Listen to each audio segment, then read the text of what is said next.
पिछले एक साल से इंश्योरेंस इंडस्ट्री मुश्किल भरे दौर से गुजर रही है। एक तरफ जहां लाइफ इंश्योरेंस इंडस्ट्री में यूलिप का प्रीमियम डाउन है, वहीं दूसरी तरफ general insurance industry third party motor insurance premium के नुकसान से परेशान है। कस्टमर क्लेम सेटलमेंट और कम्युनिकेशन से परेशान है तो कंपनियां रेगुलेशन से खफा है। आखिर इंश्योरेंस इंडस्ट्री में हो क्या रहा है और करंट सिचुएशन कितनी चैलेंजिंग है, इस पर अधिक जानकारी देने के लिए आज हमारे साथ है IRDA के चेयरमैन J.HARI नारायण। सर, स्वागत है आपका। Thank you. Thank you. So the first thing I would like to understand is the insurance industry has gone through a lot of changes and developments. You're there in the industry since last 4 years. How would you like to share your experience with us? It's been let's say, intellectually very challenging. It's also been a very knowledge-intensive kind of phase in my career. And one of the advantages I found in the insurance industry is that one deals with very highly trained and exceedingly competent people. The second thing is that this is an industry which has a direct nexus with the welfare of individuals, and that is something which is very, very close to me personally and is the prime task of the regulatory office. So I would say that the experience in these past 4 years has been very challenging but equally very rewarding. Now, sir, going ahead, now let's talk about the product specifically. We have seen a lot of changes and regulations in ULIP product, and because of which we have seen a little slowdown in ULIP product and of course in pension products as well. I would like to understand, what is your sense? How long do you think it will take for industry to settle down? I think it's a mistaken notion that the insurance industry has not settled down. If we take, for example, the proportion of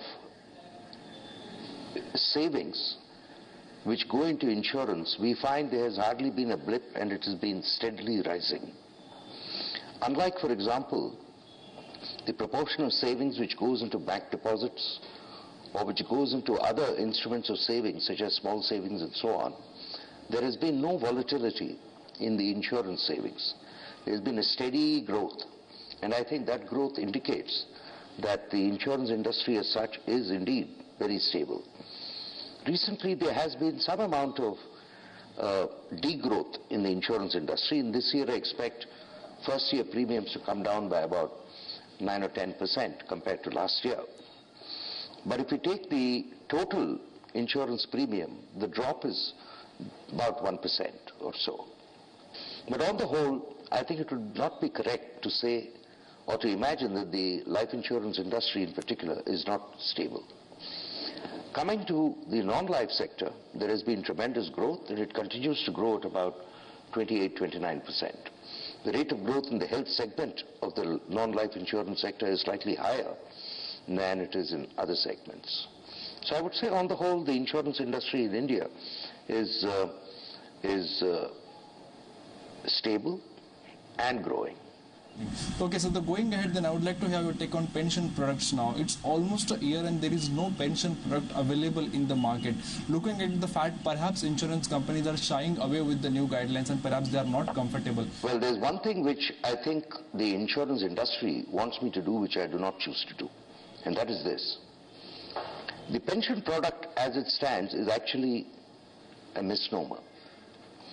A pension product is a true pension product if it ends up giving an annuity.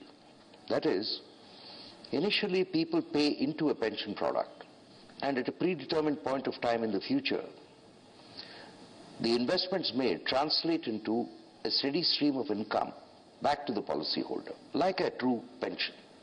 And therefore, the guidelines required insurance companies, we want them to give a pension product. And initially perhaps the error was in requiring a minimum rate of return of 4%, which we have now done away with. We have said that the rate of return, as long as it is positive, it can be anything which the insurance company thinks that it can afford or can guarantee. So that element of the requirement of providing the annuity will not be relaxed. But on the other hand, the insurance industry has pointed out that for providing annuities on a safe and secure basis, it is important that there should be various instruments, financial instruments available to hedge the kind of risks which an insurance company faces while giving annuities. Hedging, for instance, on interest, hedging on certain types of derivative products, etc. We are examining them.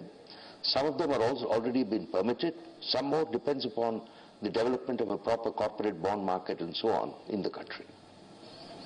I am sure as we go along, the insurance industry will respond positively to these developments. But mark my words, annuity business is a highly specialized business, and it takes a lot of courage apart from financial know-how to actually provide reliable annuities. And the real problem why there are not so many pension products in the market today is because true pension products are difficult products. Sir, on LIC's front, what I would like to know is, I mean, we understand that LIC has not breached the gap or not crossed the limit of 10%. But since LIC is asking, you know, for the, because LIC has a huge corpus and they want to invest in market, by any chance, looking at LIC or specifically LIC, will you allow them to put more money in the market, I mean more than 10%, because LIC has the potential?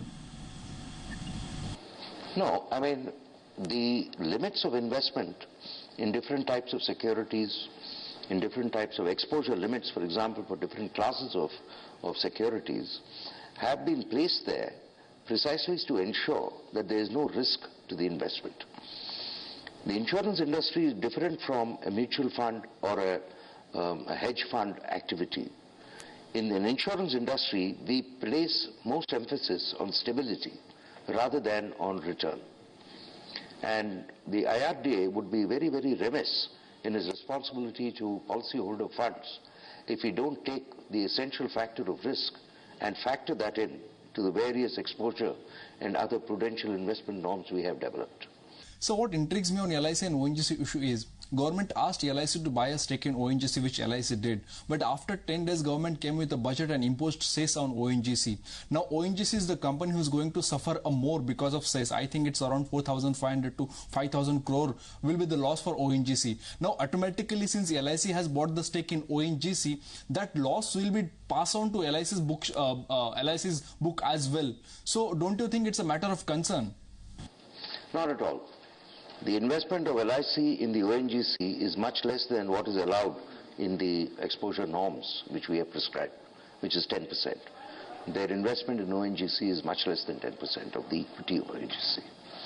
ONGC is a very premier organization. It's in the infrastructure sector, and oil, as you know, is a very important component of the economy. And investments by LIC, unlike investments by individuals, is not oriented to the short term. Investments, particularly in companies such as the ONGC and so on, which are really blue chip companies, will be for the long term. The impact of cess or any other taxation is a transient phenomenon, and the reasons for it and so on will be best answered by the Ministry of Finance and not the insurance. IRDA chairman बने हुए हमारे साथ, हम लौटते एक छोटे से break के बाद।